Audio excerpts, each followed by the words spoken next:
नमस्कार दोस्तों, नमस्कार। Good morning to all of you.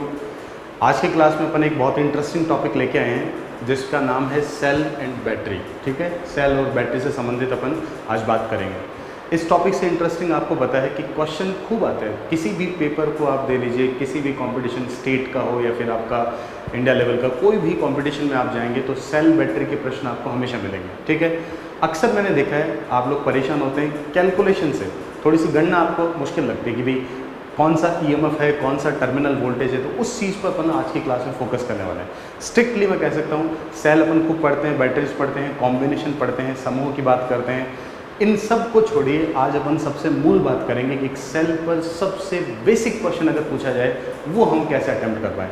तो अक्सर मैंने देखा है कहाँ दिक्कत होती है, थ्योरी पढ़ लेते हैं, क्वेश्चन में अटक जाते हैं और हर कंपटीशन में अगर 100 क्वेश्चन आ रहे हैं, 100 क्वेश्चन आ रहे हैं, मान के चलिए 5, 6, 7 क्वेश्चन आपके बैटरी और सेल से उठाता है। दो कैटेगरी हो सकती है, या तो कोई बेसिक थ्योरी का प्रश्न पूछ ले कि भाई लेक्लांसी सेल कहाँ काम आता है, डेनियल कहाँ आता है, वोल्टेक सेल कौन से होते हैं, इसका ईएमएफ कितना होता है, एक स्टैंडर्ड मानक सेल की क्या खास बात है, किस पदार्थ से बना होता है, मटेरियल क्या होगा, उनको भी छोड़िए। अगर एक सबसे बेसिक क्वेश्चन बनाना है तो कहाँ से बनाएगा, उसकी ईएमएफ इक्वेशन से। एक सेल का विद्युत वाहक बल, सेल का टर्मिनल वोल्टेज, आंतरिक प्रतिरोध, सेल की दक्षता, इन्हीं को रिलेट करते हुए आपको एक छोटा सा क्वेश्चन दे सकता है। तो आज की क्लास में अपन कोशिश करेंगे कि इस टॉपिक को अपन अच्छे से कर पाएँ, क्या है, कैसा है, किस पर आधारित है। ठीक है, तो कुछ क्वेश्चन लिए मैंने आज की क्लास में जिनको अपन सॉल्व करेंगे, सीखेंगे, और आगे की वीडियोस में अपन इनसे रिलेटेड और भी चीज़ें पढ़ेंगे। सेल से संबंधित और कौन कौन से प्रश्न अपने को मिलते हैं। बहुत ही इंटरेस्टिंग टॉपिक है, देखिए बड़ा ही आसान है। बात करते हैं, दो शब्द मैंने लिखे, देखिए सेल और बैटरी, क्या मतलब क्या है, सबसे पहले इनको ही देखिए। ये दोनों वो डिवाइसेस हैं जो विद्युत धारा के रासायनिक प्रभाव पर आधारित होती हैं। किस पर होती हैं? अगर मैं बोलूँ कि ये दोनों शब्द, अगर मैं कहूँ ये सेल और बैटरी की बात करूँ तो सेल जो लिखा है इसके लिए मैं कह सकता हूँ ये एक क्या है, ये एक तरह का सिंगल यूनिट है। ठीक है, एकल इकाई है। और अगर इसकी बात करूँ तो ये इसी का क्या है, आप कहेंगे ये इसका कॉम्बिनेशन है। क्लियर? इसका मतलब ये क्या है, एक आप कह सकते हैं ये एक एकल इकाई है, ये कहेंगे इसमें ये एक तरह की एकल आपका इकाई है। जबकि इसकी बात करें तो ये क्या है, ये आपका एक समूह है, ये इसका क्या है, कॉम्बिनेशन है, समूह है। तो कुछ नहीं है, एक जैसा ये कॉन्सेप्ट एक ही है। किससे आधारित है, कैसे प्रश्न आते हैं उनको देखते हैं। अगर अपन रिलेट करें एक सेल के लिए, अगर मैं सिंबॉलिक जाऊँ तो आप कह सकते हैं सेल के लिए आपने अक्सर इस तरह से देखा होगा, बस इतनी सी चीज़ बना दीजिए, इसी का ही सब कुछ सीखना है अपने को। ये एक तरह का क्या है, इसका सिंबल है, इसका प्रतीक क्या होता है, चिन्ह क्या है, उसकी बात करें। बड़ी प्लेट, छोटी प्लेट, आप जानते हैं कैथोड एनोड के बिहाफ पे अगर लिखें तो प्लस माइनस इस तरह से अगर दिखा दिया तो अपन कह सकते हैं सिंगल यूनिट ये क्या बन गया, अपना सेल बन गया। अगर मैं बैटरी की बात करूँ, इसको रिलेट करूँ तो आप कह सकते हैं ये इनके समूह को, यानी इस सेल के कॉम्बिनेशन को कहा गया। तो इस तरफ अगर बनाएं तो आप कभी भी ऐसा सिंबल देखते होंगे। भाई मैंने एक बेसिक कॉम्बिनेशन लिया जिसमें मैंने समूह उनका योगात्मक लिया, जिसमें सेल आपस में एडिटिव है, योगात्मक है, वोल्टेज बढ़कर वोल्टेज बढ़ा रहा है। ठीक है, एक एग्जांपल लेते हैं, ये इसके समूह को बताता है, इस पर भी प्लस में।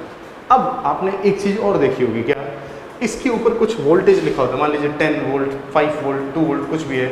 मान लीजिए मैं कहता हूँ कोई ईएमएफ लिखा है, इधर कोई कॉम्बिनेशन में कोई वोल्टेज लिखा है। इनको ही अपने को सीखना है कि बैटरी का क्या होता है, सेल का क्या होता है, इन पर किस तरह के प्रश्न अपने को मिलेंगे। ठीक, सोचिए किस पर आधारित है। मैंने कहा ये दोनों मल्टीपल यूनिट हो या सिंगल यूनिट हो, सेल या बैटरी, किस पर आधारित है। तो इनके लिए अपने को पता है एक चीज़ अपन कॉमन बोल सकते हैं, वो है simple, that is electro chemical effect. किस पर आधारित है, इलेक्ट्रोकेमिकल, यानी कि वैद्युत, आप जानते हैं वैद्युत रासायनिक प्रभाव। इलेक्ट्रोकेमिकल इफेक्ट जो होता है इलेक्ट्रिसिटी का, विद्युत का, उस पर आधारित है। यानी कि चार्जिंग डिस्चार्जिंग, आवेशन या निरावेशन में कब ये केमिकल से इलेक्ट्रिकल एनर्जी में और कब ये इलेक्ट्रिकल से केमिकल एनर्जी में शिफ्ट करता है। इस गुण के आधार पे इसका कई तरह से वर्गीकरण भी आगे पढ़ेंगे अपन। लेकिन आज की क्लास मैंने जो आपको बोला है, स्ट्रिक्ट किसके ऊपर ले रहा हूँ मैं, सेल और बैटरी के जो छोटे छोटे अपन सिंबल यूज़ करते हैं, ई हो गया, वी हो गया, इन पर किस तरह का प्रश्न आता है, इस पर स्ट्रिक्ट है मैं कहूँगा आज की क्लास। जिसमें सबसे ज़्यादा दिक्कतें आती हैं, आप जब भी करते हैं तो इस प्रॉब्लम से जरूर गो थ्रू होते हैं। यानी हम चर्चा करने वाले हैं एक सेल या बैटरी में संबंधित जितनी भी पद हैं उनके बारे में। अब मैं कहूँगा कि अगर एक सेल लिख रखा है, एक बैटरी लिख रखा है, दो अलग अलग चीज़ें होती हैं। कुछ दिया जाए या नहीं दिया जाए, आपको पता है कभी भी आपने आइडियल सेल का नाम सुना होगा। आइडियल यानी आप कह सकते हैं आदर्श होना। आइडियल मतलब जिसे प्रैक्टिकली बनाया नहीं जा सकता है, बस वो होता है। कोई भी सेल या कोई भी बैटरी अपना अधिकतम कितना वोल्टेज दे सकता है, बताइए कितना वोल्टेज दे सकता है? जितना उस पर पहले से ईएमएफ के रूप में, विद्युत वाहक बल के रूप में संचित है, उतना अधिकतम दे सकता है। लेकिन क्या कोई आदर्श ऐसा हो सकता है कि जिसकी प्लेट्स जो बनाई गई हैं, एनोड कैथोड जिनकी अपन बात कर रहे हैं, जिस विद्युत अपघट्य में वो रखा हुआ है उसके सापेक्ष उसका कोई प्रतिरोध ही नहीं हो? क्या ऐसा प्रायोगिक रूप से प्रैक्टिकली संभव है क्या? नहीं। तो आप कहेंगे हमेशा किसी भी सेल या बैटरी का कुछ न कुछ उसका आंतरिक प्रतिरोध होता ही है, इंटरनल रेजिस्टेंस होता ही है, जिसकी वजह से वो उस विद्युत वाहक बल को पूरी तरह से आउटपुट सर्किट को नहीं दे पाता। तो जो हमें मिलता है टर्मिनल पर उसे अपन बोलते हैं टर्मिनल वोल्टेज, जो उसमें संचित पहले से होता है आंतरिक रूप से उसे अपन कहते हैं विद्युत वाहक बल। ठीक है, इन दोनों पर संबंधित कई तरह के प्रश्न अपने को मिलेंगे जहां से सेल के अलग अलग पद अपने से पूछे जाते हैं, उनको अपन डिस्कस करने वाले हैं जैसा मैंने कहा आज की क्लास में। ठीक है, तो अब इस नोटेशन को आगे बढ़ाते हुए अपन ये कहेंगे कि सीधा उसी पर आए। उसे बोलते हैं अपन सेल का अभिलाक्षणिक समीकरण। एक सेल या एक बैटरी किस तरह से आगे जाएगा। जब बात हो रही है समूह की तो आप कहेंगे कॉम्बिनेशन तो अलग अलग तरह का हो सकता है। मैं सीरीज में भी जोड़ सकता हूँ, मैं पैरेलल में भी जोड़ सकता हूँ, श्रेणी समांतर हो गया, या मिश्रित क्रम भी कर सकता हूँ, आपस में दोनों में जोड़ दूँ, कुछ ब्रांच सीरीज में कुछ ब्रांच पैरेलल में। तो कोई भी बैटरी तो इनका एक समूह है, कॉम्बिनेशन। बैटरी में कभी भी ये नहीं सोचना है कि भाई केवल सीरीज से होगा, केवल पैरेलल से होगा, नहीं। किसी भी जो हमें आउटपुट चाहिए उसके हिसाब से बैटरी बनाते हैं। आप कभी भी जाते हैं किसी, अब एज एन इलेक्ट्रिशियन आप सोचेंगे, आपको कोई बोले कि इतने एम्पियर इतने वोल्ट का बैटरी चाहिए, इतने वोल्ट एम्पियर पावर वो दे सके, तो हम उसके हिसाब से कैलकुलेशन करते हैं कि कितने सीरीज श्रेणी में लगाएं और कितने अपन सेल पैरेलल में लगाएं, उनका कैसा समूह बनेगा जो इतना आउटपुट देगा। इस तरह की क्वेश्चन भी करेंगे अपन आगे आने वाली क्लासेस में कि कैसे एक बैटरी बनाई जाती है किसी डिजायर्ड आउटपुट के लिए। मुझे कोई कह दे कि मुझे ऐसा आउटपुट चाहिए, आप तो ये बैटरी बना के दो, तो मैं उसको कैसे फुलफिल करूँगा, ये अपने को सीखना है। ठीक, लेकिन आज की क्लास में मैंने कहा जो बेसिक क्वेश्चन बनता है, सबसे सरल प्रश्न जो आएगा वो अपना आज अपना हो जाए, वो देखते हैं कैसे। चलिए अगली स्लाइड में मैं इस इक्वेशन को समझाता हूँ क्या आपने पूछ रहे थे। देखिए, कोई भी सेल की अगर बात कर रहे हैं तो सबसे पहला काम अपना अपन उसको कुछ इस तरह से दिखाएं। कुछ कौन कौन से पद होते हैं उनको मैं दिखाने वाला हूँ। मान लीजिए मुझे कहा गया एक सेल है, तो कोई भी एक सेल अगर है तो उसका हमेशा कुछ ना कुछ क्या होगा, आंतरिक प्रतिरोध होगा। तो आप कहेंगे प्लेटों की वजह से जो उसका कुछ आंतरिक प्रतिरोध होता है। किसकी बात करूँ मैं, आदर्श नहीं है, एक प्रायोगिक सेल के लिए अपन कह रहे हैं। तो ये इसका एक आंतरिक प्रतिरोध हो गया जो सीरीज में दिखा दिया, और ये खुद सेल जो दो प्लेट एनोड कैथोड से अपन ने दिखा दिया। अब इस तरह से सोचिए, इस सेल के सापेक्ष, इस सेल के सापेक्ष, इसके इन टर्मिनल के सापेक्ष अपन बात करें, मुझे किसी लोड को जोड़ना है। तो मैंने कहा ये मेरे आउटपुट टर्मिनल्स हो गए, ठीक है, जिस पे किसी परिपथ को जोड़ा जाएगा। मान लीजिए वो कि लोड रेजिस्टेंस है, कोई एक लोड जोड़ दिया अपन ने आगे, जब तक नहीं जुड़ा तब तक ये क्या कहलाएगा, खुला परिपथ, ओपन सर्किट कहलाएगा। जोड़ देंगे तब आप कहेंगे उसको लोड के साथ एक बंद परिपथ बना दिया गया। और बंद परिपथ अगर है, क्लोज्ड अगर है, तो करंट उसके अंदर क्या आएगी, बहने लगेगी। कितनी होती है पूछा जाता है, क्वेश्चन करेंगे। देखिए, अब सबसे पहली चीज, इस सेल पर आपको लिखा मिलता है क्या, ई, इसे अपन कहते हैं विद्युत वाहक बल। इसका विद्युत वाहक बल ईएमएफ पता है या बताइए, ईएमएफ क्या होता है। अगर कोई कल को पूछ ले एक ईएमएफ क्या होता है, एक ईएमएफ का मतलब है किसी भी इलेक्ट्रिकल सर्किट में जो इलेक्ट्रॉन्स हैं उन पर लगने वाला जो फोर्स है, जो वो धक्का जिससे वो अपने सर्किट में आगे की तरफ थ्रस्ट के रूप में बढ़ते हैं, फोर्स ऑन इलेक्ट्रॉन। यानी किसी, आप कह सकते हैं जो आपका जो इलेक्ट्रॉन्स है उस पर लगने वाला वो बल, जिसकी वजह से उस सर्किट में अपना एक पाथ पूरा करता है, मार्ग पूरा करता है। जिस तरह से किसी चुंबकीय परिपथ में क्या होता है, याद करो, यहीं से रिलेट कर सकते हैं। जिस तरह से किसी चुंबकीय परिपथ में आपने चुंबकत्व वाहक बल सुना होगा, वो किसके लिए धक्के का काम करता है, वो फ्लक्स को वो धक्का देता है जिससे वो एक चुंबकीय परिपथ में फ्लक्स को स्थापित करे। इस तरह से सीख सकते हैं इलेक्ट्रिकल और मैग्नेटिक सर्किट को कंपेयर करके। चलिए अब मूल बात पे आते हैं। ई ये है, अगर स्मॉल आर मैंने कहा इसका आंतरिक प्रतिरोध है, और ये दोनों अपने टर्मिनल है। कोई भी नाम दे सकते हैं, 1 और 2 है, ए और बी। इन टर्मिनल के सापेक्ष जो वोल्टेज उसे अपन ने कहा, ये लीजिए, ये अपना टर्मिनल वोल्टेज, ठीक, ये अपना टर्मिनल वोल्टेज हो गया। अब जो लिखा है उसके बारे में अगर कहूँ तो यहाँ पर जो ई लिखा है अपन ने, ये किसको रिप्रेजेंट करता है, ये है आपके सेल का, क्या बोलेंगे, विद्युत वाहक और बल। किसके अंदर होता है, वोल्ट में, सेल का जो इसमें आवेशन निरावेशन के समय आंतरिक रूप से संचित होता है प्लेटों के सापेक्ष। आर यहाँ पे अगर अपन कहें, ये क्या है, ये आप कह सकते हैं ये सेल का एक सिंगल यूनिट है ना, सेल का क्या हो जाएगा, ये हो गया आंतरिक प्रतिरोध।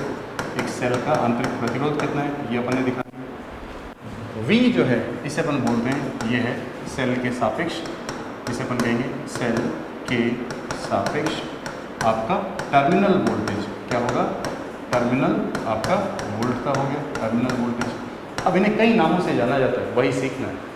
जब मैं कहूँ ये सिरे खुले पड़े, जब तक सेल के टर्मिनल पर कुछ जोड़ा नहीं जाए, तो बताइए इस खुले परिपथ में कोई धारा बहेगी क्या? क्या इस खुले परिपथ में कोई करंट बह सकती है? नहीं। तो जब सेल खुला पड़ा होता है, कोई आउटपुट में कुछ नहीं जोड़ा है, तो आप कहेंगे अगर यहाँ पे 10 वोल्ट का सेल है तो 10 वोल्ट ही कहाँ मिलता है? आपके इस टर्मिनल वोल्टेज की तरफ। तो आप कह सकते हैं जो V का मान है, इसके लिए एक लाइन यहाँ पे इंपॉर्टेंट हो जाती है। क्या लिखेंगे? किस पर? नो लोड अवस्था पर। जब अपन ने कुछ भी नहीं लगाया तो आप कहेंगे ओपन सर्किट। एक टर्म आता है, देखना ध्यान से, इसे बोलते हैं open circuit voltage. Open circuit voltage का मतलब है टर्मिनल जो है अगर ये खुले पड़े उस पर कितना वोल्टेज है। तो खुले परिपथ का वोल्टेज जो है ये किसके बराबर हो जाएगा बताइए? इसे मैं कहूँगा ये V होगा। जब यहाँ पे कुछ भी नहीं लगा, ओपन सर्किट है, इस V का मान किसके बराबर होगा? E के बराबर। तो हमेशा ध्यान रखिएगा V सदैव किसके बराबर होता है? आप कहेंगे EMF के बराबर हो जाता है, विद्युत वाहक बल के बराबर होता है। और ये इसका अधिकतम मान होगा। आप कह सकते हैं ये V का जो EMF मिला है ये इसका कौन सा मान है? आप कहेंगे अधिकतम मान है। इससे ज़्यादा थोड़ी दे सकते हैं, कोई भी सेल इससे ज़्यादा टर्मिनल वोल्टेज नहीं देगा। फिर क्या है? आप कहते हैं जब लोड लगा देते हैं, जैसे ही मैं इस पर कोई लोड लगा दूँ या किसी परिपथ से जोड़ दूँ, तो जोड़ने पर अपन मान लीजिए यहाँ पे मैंने कहा प्रतिरोध जोड़ दिया, ठीक है, ये एक लोड रेजिस्टेंस RL जोड़ दिया, लोड लगा दिया। अब जैसे ही मैंने इस पर लोड जोड़ दिया, अब क्या होगा? सर्किट बंद परिपथ हो गया, तो इसमें क्या बहेगा? करंट बहेगा। सर्किट को पाथ बनाते हुए अगर दिखाएं तो आप कहेंगे पॉजिटिव साइड से यहाँ से करंट सर्कुलेट करता हुआ इस तरह से अपना मार्ग पूरा करता है। जो भी धारा इसमें बह रही है उसे अपन ने नाम दे दिया कि भाई ये I करंट, ठीक है। तो आप अगला सिंबल क्या लिख सकते हैं? इस पूरे परिपथ में I किसको रिप्रेजेंट करता है? परिपथ की धारा। या आप ये भी बोल सकते हैं, इसे क्या बोलेंगे? सेल द्वारा प्रदान की गई धारा, ये भी आपकी करंट है, ठीक। अब ये कंडीशन, अब नोटेशन वाइज अपन चलें। किसी भी परिपथ का एक गुण होता है, समझना। यहाँ से यहाँ तक का अपने पास सेल था, उसका EMF था कितना? E। इस EMF में से अगर मैं खुद के ड्रॉप घटा दूँ, सेल में खुद में कितना खर्च हो गया, बताओ। ये करंट वापस घूम के आ रहा है तो I × R है, तो आप कहेंगे इस EMF में से अगर ये IR घटा दूँ तो सेल के सिरों पर टर्मिनल वोल्टेज मिल जाएगा। ये इसका कौन सा वोल्टेज कहलाएगा? ये था ओपन सर्किट टर्मिनल वोल्टेज, ये था ओपन सर्किट, और इसे मैं कहूँगा open circuit terminal. Open circuit terminal voltage था, खुला परिपथ के सापेक्ष वोल्टेज। अब मैंने कहा अगर लोड लगा दिया तो बंद परिपथ का टर्मिनल वोल्टेज। अब अगर कोई पूछे कि भाई आपके बंद परिपथ के सापेक्ष अगर कोई बोले कि भाई टर्मिनल वोल्टेज कितना हो गया, तो उसको कैसे बताएं? बंद परिपथ का टर्मिनल वोल्टेज अब अगर लिखना हो तो अपन कहेंगे ये है V, जो इधर से भी लिख सकते हैं, इधर से भी, दोनों तरीकों से लिखा जा सकता है। एक तो दिख रहा है धारा गुणा प्रतिरोध I × R, यानी ये जो लोड रेजिस्टेंस है I × R, इसको मल्टीप्लाई कर दो इस करंट से, या फिर ऊपर वाली ब्रांच से भी दिख रहा है कि EMF में से यहाँ के ड्रॉप घटा दें। तो बंद परिपथ के टर्मिनल वोल्टेज को हम यहाँ पे दो तरीकों से लिख सकते हैं चित्र से। कैसे भाई बताइए? एक तो आप कहेंगे कि V किसके बराबर हो जाएगा? I × R। क्या हो जाएगा? देखिए ध्यान से, I × R, ये मैंने कहा समीकरण 1, कौन सा है? करंट इंटू रेजिस्टेंस, ठीक। और दूसरा मैंने कहा यहाँ से लिख सकते हो कि जो टर्मिनल वोल्टेज EMF में से घटा के मिलेगा। इसी V को लिखने का दूसरा तरीका क्या है वो देखिए। इसी V को लिखने का दूसरा तरीका क्या है? यहाँ पे देखिए, दूसरा लिखो, ये होगा V बराबर E - I × R। क्लियर? ये दूसरी इक्वेशन आ गई। अब ये दोनों समीकरणें बताइए एक ही अवयव को व्यक्त कर रही है। टर्मिनल वोल्टेज को तो बराबर रख सकते हैं, तो बराबर रख के कैसे लिखेंगे बताइए? अगले स्टेप पे चल रहे हैं, अगली स्लाइड पे देखिए। आप कहेंगे समीकरण 1 तथा 2 से अगर इनसे बात करें तो क्या आ जाएगा बताइए? दोनों को बराबर कर दें वोल्टेज के फॉर्म में। इधर था क्या? I × R, और इधर क्या था? E - I × R, ये था। यहाँ से इसको हल करिए, बताइए क्या निकल के आ रहा है? E बराबर किसके आ रहा है? I × R + R। और अपन कह सकते हैं हमने क्या निकाल लिया? हमने परिपथ की धारा निकाल ली है E/R + R। खूब काम आएगा ये प्रश्न। यानी किसी भी परिपथ की धारा अगर अपने को यहाँ पे एम्पियर में चाहिए, सेल द्वारा प्रदान की गई धारा, तो ये आ गया E/R + R, ठीक है।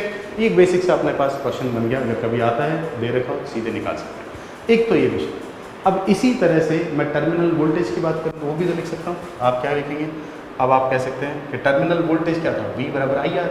अगर कोई मुझे पूछे कि भाई, अगर आपसे कोई कहे कि टर्मिनल वोल्टेज कितना हो गया सेल के सापेक्ष, तो आप जानते हैं वो है V बराबर आई गुणा आर।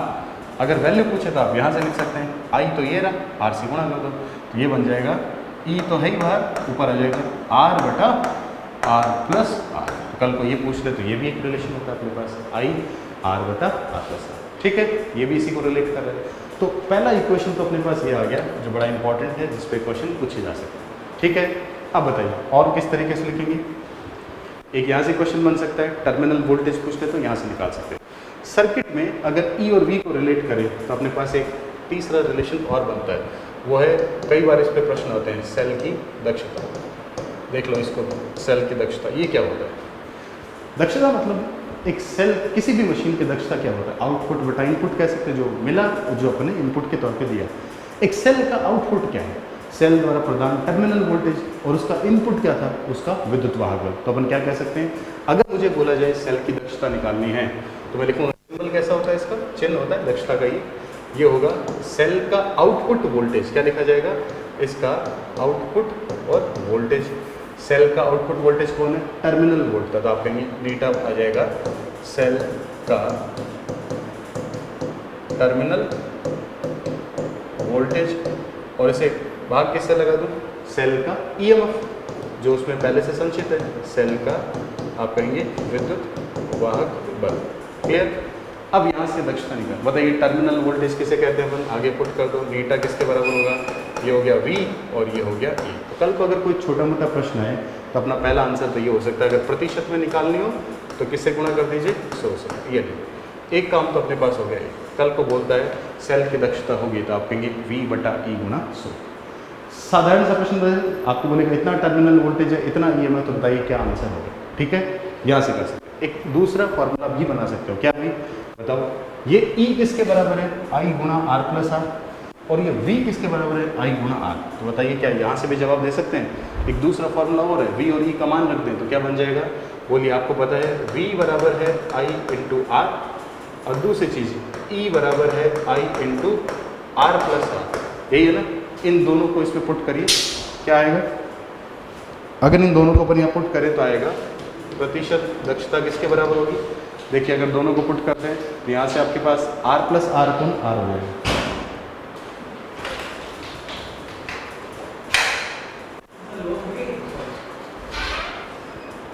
यहाँ से क्या हो जाएगा अपने पास, इन दोनों का रेशियो ले लीजिए, तो आप कहेंगे R plus R upon R, तो V की जगह पुट हो गया R, तो अपने पास फॉर्मूला आता है R बटा आर प्लस आर गुणा 100। ये अपने पास दक्षता का दूसरा।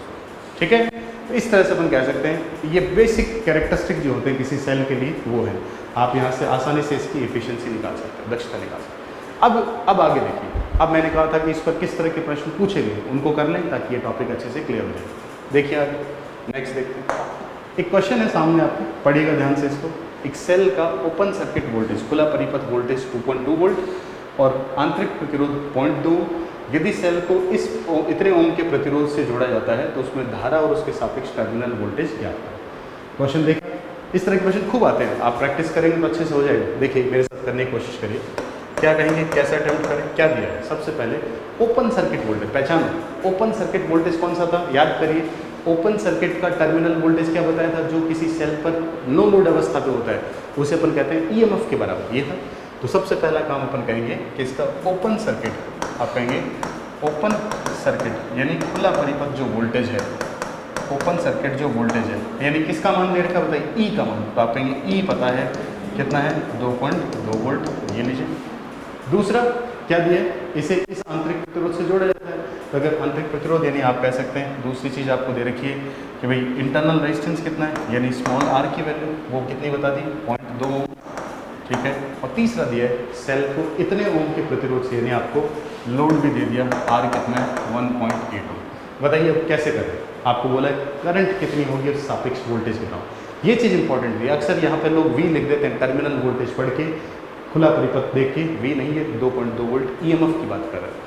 अब कैसे हल करें, बोलिए क्या निकालना, करंट अभी भी पढ़ के बोलो, करंट निकालने का फॉर्मूला क्या बताया था, आप कहेंगे यहाँ पे अगर परिपथ की धारा निकालनी हो करंट तो क्या होगा, I बराबर E upon R plus R. दे रखा है अपने को कितना है, E की वैल्यू 2.2, R की वैल्यू कितनी दे रखी है 1.8, ये कितनी है 0.2। यहाँ से निकाल लीजिए कितना आ गया भाई 2.2 आपके पास है और ये हो गया सिंपल 2। आप कह सकते हैं करंट आ गया भाई 1.1 एम्पीयर। ये अपना पहला आंसर हो गया, आसानी से निकाल दो, कोई दिक्कत नहीं। अब देखिए पीछे फिर से क्या पूछा है, इसने कहा कि टर्मिनल वोल्टेज भी निकालो। टर्मिनल वोल्टेज होता है V, जो कैसे आता है I गुणा कैपिटल R से या फिर E माइनस आई आर, एक ही बात है। जिससे भी आप चाहें आप कहेंगे। दूसरा चीज़ पूछा उसने कि भाई आप टर्मिनल वोल्टेज निकालना चाहते हैं, इसे कैसे लिखेंगे, ये V बराबर IR से भी निकाल सकता हूँ या मैं V बराबर E माइनस आई आर से भी निकाल सकता हूँ, एक ही बात है। जिससे भी आप चाहें बराबर ही आएगा। यहाँ बताइए कितना करंट आया 1.1 और रेजिस्टेंस कितना था 1.8, करके देखिए। और यहाँ कितना है 2.2 माइनस करंट कितना आया 1.1 और रेजिस्टेंस कितना दे रखा है 0.2। यहाँ से दोनों से आपका जो जवाब है बिल्कुल एक समान ही आएगा। यहाँ से भी आप कह सकते हैं 1.98 वोल्ट और यहाँ से भी आप कहेंगे 1.98 वोल्ट, बराबर आंसर आपको मिलेगा। ठीक है, ठीक है। चलिए ये था अपना पहला प्रश्न जिसमें मैंने कहा कि जो इससे संबंधित प्रश्न है वो अपन आज की क्लास में लेने वाले हैं, जो ये है। ठीक है, चलिए आगे बढ़ते हैं। किसी को कोई दिक्कत हो तो अपन देख लेते हैं एक बार फिर से। क्या एक चीज़ जो यहाँ पे खास थी, बस उसी पे सोचना है कि ये जो ओपन सर्किट वोल्टेज है इसका मतलब है जब तक लोड लगा नहीं है उसकी बात कर रहा है। ठीक है, बस आगे फिर कुछ नहीं था। अगला क्वेश्चन देखिए, इसको करने की कोशिश करते हैं। मैंने जितने भी तीनों इस पर आ सकते हैं एक साथ ले लें। एक आपको क्या दिया देखो, 0.4 ओम आंतरिक प्रतिरोध वाले सेल को 10 ओम लोड से जोड़ने पर उसके सापेक्ष 10 वोल्ट का टर्मिनल वोल्टेज प्राप्त होता है। तो बताइए सेल का विद्युत बल कितना हो, यही प्रश्न है। क्या पूछना चाह रहा है आपसे, ईएमएफ पूछना चाह रहा है। किसकी वैल्यू, ईएमएफ की। सोचिए जरा कैसे करें। अब इस क्वेश्चन को करने के लिए अपन कहेंगे अगर ईएमएफ निकालना है तो सोचिए क्या क्या दे रखे हैं इसमें। सबसे पहले अपन कहते हैं लिखने का तरीका अपना क्या होना चाहिए, आंतरिक प्रतिरोध लिख लीजिए। R बराबर कितना है 0.4 ओम। कितने ओम के प्रतिरोध से जोड़ रहे हैं, लोड पर बात कर रहे हैं। R कितना दे रखा है, आपने कहा ये लीजिए 10 ओम। और जैसे ही उसके सापेक्ष जोड़ता है तो टर्मिनल लोड यानी कौन सा है, लोड अवस्था पर है। जोड़ने के बाद इसलिए इसका सिंबल क्या हो जाएगा, V कितना दे रखा है आपको दिया है 10 वोल्ट। टर्मिनल वोल्टेज कितना प्राप्त होता है 10 वोल्ट। अब अपन जानते हैं अगर हमें ईएमएफ चाहिए तो ईएमएफ V के सापेक्ष कैसे लिखा जाता है बताओ। आपको पता है कि अगर ईएमएफ निकालना है तो E का फॉर्मूला होगा है क्या, बोलो। V था E माइनस आई आर, तो ये क्या हो जाएगा, E बराबर V प्लस आई गुणा R, ये होगा। सॉरी देखिए अगर आप जाने इक्वेशन क्या था अपने पास, बोलो V बराबर होता था E minus I into R. तो मैं कहूँगा अगर मुझे ईएमएफ चाहिए इधर ऐड कर दूँगा तो क्या आ जाएगा, E बराबर V plus I into small R, ये हो जाएगा। अब अगर ध्यान से देखो V पता है, स्मॉल r भी पता है, आंतरिक प्रतिरोध भी पता है, क्या नहीं पता, करंट नहीं पता। किसी परिपथ की धारा किसके बराबर हो सकती है बताइए, V equal to I R, एक रिलेशन पढ़ा था ना, बस वहीं से आ जाएगा। तो आप कहेंगे ये सॉल्व करने से पहले हमें करंट चाहिए, तो आप सबसे पहले कहेंगे करंट निकालिए। धारा किसके बराबर होती है, V बटा R। वोल्टेज की वैल्यू कितनी दे रखी है 10 वोल्ट, ये लीजिए। और प्रतिरोध भी कितना 10 ओम, तो कितना आ गया 1 एम्पीयर। अब इस एक को इस समीकरण में रख दो तो आप कहेंगे इसलिए ईएमएफ कितना आ जाएगा, E बराबर वोल्टेज की वैल्यू कितनी है 10 वोल्ट प्लस करंट कितना निकाला 1 और रेजिस्टेंस कितना है, ये अपने पास हो गया 0.4। बताइए यहाँ से अपना जवाब कितना आ रहा है, आप कहेंगे ईएमएफ आ चुका है 10.4 वोल्ट। ये लीजिए, ये अपना आंसर है। तो बहुत सरल क्वेश्चन मैंने कहा ना, या तो आते हैं संयोजन पर, कॉम्बिनेशन पे, या फिर ये वाला। ठीक है, क्लियर कर लेंगे ऐसा। एक और प्रश्न देखते हैं ताकि अपने को टॉपिक समझ में। अब देखिए सामने तीसरा, ये एक नया क्वेश्चन कह सकते हैं जिस पे आजकल प्रश्न पूछे जाते हैं। अक्सर सेल पे वोल्टेज ईएमएफ की बात करता है, दक्षता की नहीं करता। मैंने थ्योरी पढ़ा दी इसलिए अपने को आसान लगेगा। देखिए क्या कह रहे हैं, एक सेल कुछ नहीं दिया जिसका आंतरिक प्रतिरोध ये है और इसे इतने ओम के प्रतिरोध के सापेक्ष जोड़ा जाता है, लेकिन लोड बता दिया और आंतरिक बता दिया। तो सेल की दक्षता याद करो। अभी भी मैंने समझाया था सेल की दक्षता कैसे निकालते हैं, उसको समझाते हुए आगे बात करी थी। देखिए आप जानते हैं किसी भी चीज़ की दक्षता कैसे निकालें, आउटपुट बटा इनपुट, यही है। और मैंने अभी भी कहा एक सेल के लिए आउटपुट क्या है, उसका टर्मिनल वोल्टेज यानी कि V और उसका इनपुट क्या होगा, एक EMF E। तो इनका अनुपात क्या कहलाएगा, आपकी दक्षता। तो आप ये भी जानते हैं कि भाई V को कैसे लिख सकते हैं, I गुणा कैपिटल R, और E को कैसे लिख सकते हैं, आप कहेंगे I गुणा R प्लस R। देखिए यहाँ से क्या कैंसिल हो रहा है, करंट कैंसिल हो गया, तो इफिशियंसी का फॉर्मूला आता है R upon R plus R। यहाँ से अपन आगे कह सकते हैं, अपने पास आ गया इफिशियंसी का फॉर्मूला नीटा बराबर R upon R plus R। अब प्रतिशत निकालना है, मल्टीप्लाइड बाई 100। अब इस क्वेश्चन में बताइए क्या बचा, आपको दोनों चीज़ें दे रखी, इंटरनल रेजिस्टेंस 0.03 और लोड कितने का है 0.1।